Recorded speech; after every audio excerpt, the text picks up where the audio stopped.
Welcome to Standard Chartered Money Insights, a podcast series by Standard Chartered Bank that brings you market views and insights on the go. Welcome to Cut to the Chase. Today is Monday, the 24th of April.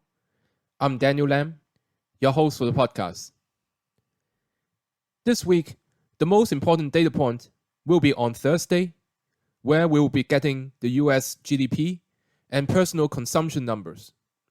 This will provide further clues as to the speed of the slowdown in the US economy.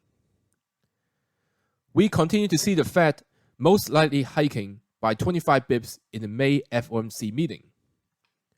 The central bank wants to cool the job market and to prevent inflation expectations from building.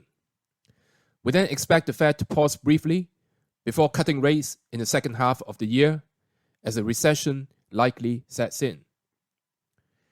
So even though we discussed last Thursday in this podcast that US technology stocks may do well over the short term on the back of potential positive news from earnings announcement, we do have a defensive positioning over a 6 to 12 month horizon in terms of US sectors.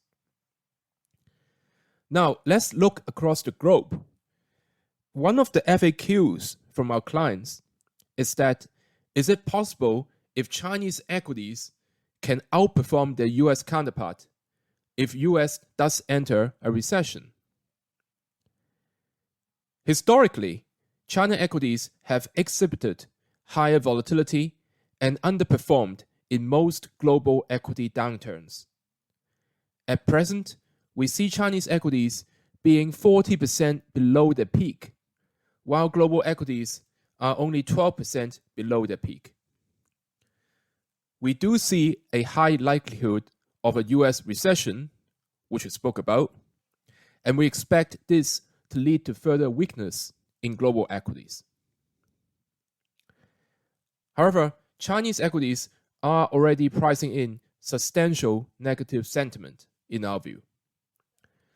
With policymakers in the US and Europe keen to tame inflation and slow down growth, while China is moving in the opposite direction towards a cyclical upswing, we see Chinese equities outperforming over the next 6 to 12 months.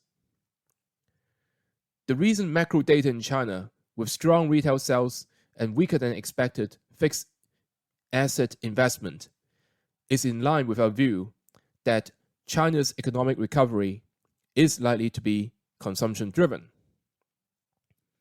As such, our preferred sectors in China include consumer discretionary and communication services, which we believe would benefit from greater spending by consumers.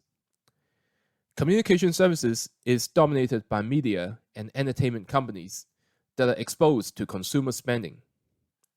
In addition, we favor the technology and industrial sectors, where we're expecting attractive valuation and policy support from the Chinese government.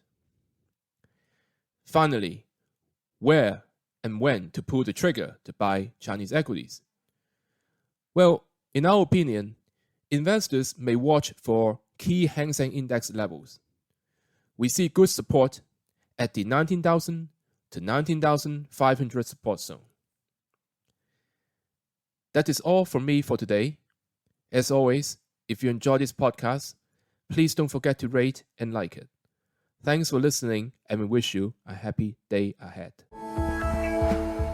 Thank you for listening to Standard Chartered Money Insights, a podcast series by Standard Chartered Bank.